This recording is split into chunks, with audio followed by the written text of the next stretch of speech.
What did Jesus look like when he was transfigured on the mountain? This is the question that we seek to answer today as we continue our verse-by-verse study of the book of Mark on Walking Through the Bible. His word, the glory of his cross. If you have a Bible with you, turn to Mark chapter 9. We're going to be reading from verses 1 to 13. If you don't have a Bible, don't worry. Just follow along with us on the screen. The version that we'll be reading from is the New King James Version. So, Mark chapter 9, beginning at verse 1. And he said to them, Assuredly I say to you that there are some standing here who will not taste death till they see the kingdom of God present with power. Now after 6 days, Jesus took Peter, James, and John and led them up on a high mountain apart from this by themselves. And he was transfigured before them. His clothes became shining, exceedingly white like snow, such as no launderer on the earth can whiten them. And Elijah appeared to them with Moses, and they were talking with Jesus. Then Peter answered and said to Jesus, Rabbi, it is good for us to be here, and let us make 3 tabernacles, one for you, one for Moses, and one for Elijah, because he did not know what to say, for they were greatly afraid. And a cloud came and overshadowed them, and a voice came out of the cloud, saying, This is my beloved Son, hear him. Suddenly, when they looked around, they saw no one anymore, but Jesus only with themselves. Now as they came down the mountain, he commanded them that they should tell no one of the things that they had seen till the Son of Man had risen from the dead. So they kept this word to themselves, questioning what the rising from the dead meant. And they asked him, saying, Why do the scribes say that Elijah must come first? Then he answered and told them, Indeed, Elijah is coming first, and to restore all things. And how is it written concerning the Son of Man, that he must suffer many things and be treated with contempt? But I say to you that Elijah has also come, and they did to him whatever they wished, and as it was written of him. As we said before, chapters and verses were put in the Bible by men many years after the book of Mark was written. As such, sometimes the chapter breaks appear in rather strange places, for verse 1 of chapter 9 belongs with the previous chapter. There, Jesus is teaching about taking up your cross and following him. For whoever sought to save his life would lose it, but whoever sought to lose his life for Christ's sake would find it.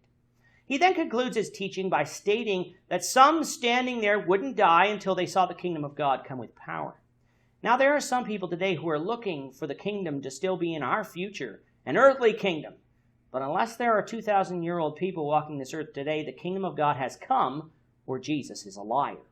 In truth, the kingdom has come, and it is the church, the people of God, whom Christ is the head. We are not looking for some kingdom yet in our future, but we are to become part of the kingdom, the church of Christ, which we do by taking up our cross and following Christ, following the Bible alone. Verses 2 to 13 then covers what is known as the transfiguration of Jesus. It occurred 6 days after the events at the end of chapter 8. It is interesting that all of the 12 disciples were not allowed to witness this event, only Peter, James, and John, Jesus' closest disciples. By picking these 3 does not mean that Jesus despised the others, nor that Peter, James, and John were more important. It is just who Jesus selected, and we must respect his decision. Mark tells us that they went up to a high mountain.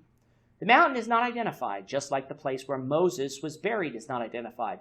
Otherwise, men and women would set up altars and tabernacles on it, like Peter wanted to later do.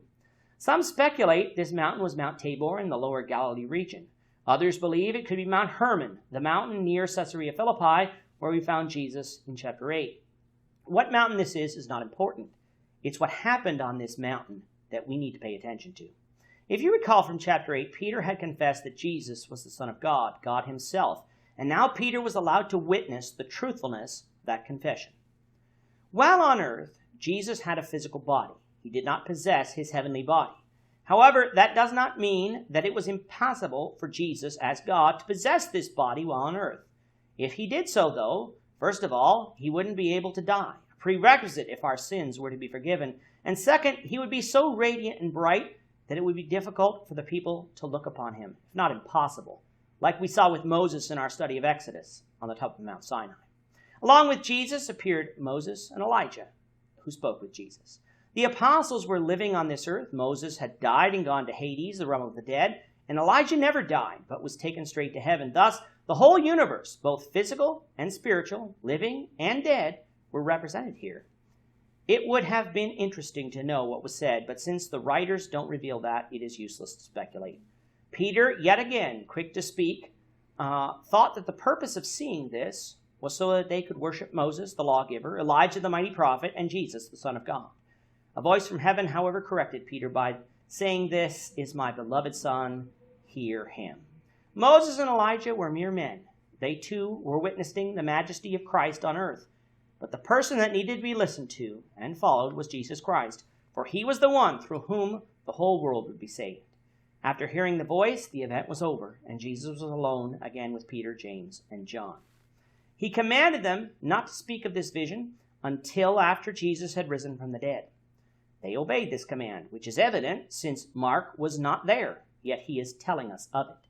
Once reunited with the disciples, he returned to teaching them. They asked him why the scribes say that Elijah must come first. This was obviously an objection to Jesus as the Messiah that the scribes had, for they didn't believe that Elijah had come. So how could Jesus be the Messiah? Jesus confirmed that Elijah must come first, but he said that he had already come. But the scribes did not know it. They did with this Elijah what they wished, and Jesus would be no different, for he would also suffer at their hands.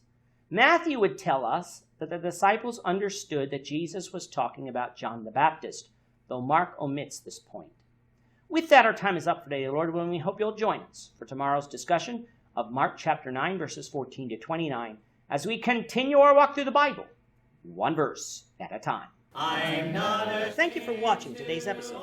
We hope that you found it edifying and ask that you not only subscribe to our channel and podcast, but that you like and share this episode among your friends, so that the saving gospel of Jesus Christ can go out to the whole world.